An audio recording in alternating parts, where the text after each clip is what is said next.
The Fort Benning community gathered at the Benning Club to highlight some of Fort Benning's brightest stars at the 2019 Volunteer Recognition Ceremony.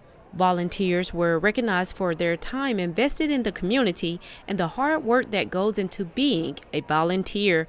This year's volunteers were able to donate more than $2.5 million of time. Jessica Horton, the volunteer coordinator, converts the number into a workable schedule. 500 hours is 9 hours a week volunteering, so about 4.5 hours a week for a child. So, and when you think about that kind of commitment, at first it seems like a lot, but we're recognizing over 65 individuals here tonight, so obviously it is something that's achievable. This year's Volunteer of the Year, Kimberly La Riviere, donated more than 500 hours as she participated in everything from the local Girl Scouts Club to fundraisers for a domestic violence shelter.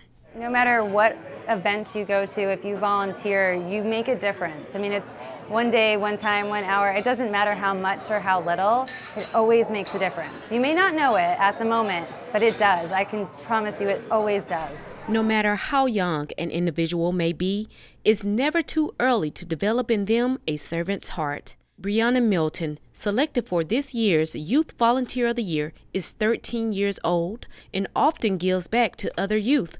With 259 logged hours in 2018, we asked her what she enjoyed most about volunteering. I thought it was really fun, like helping the kids with certain needs.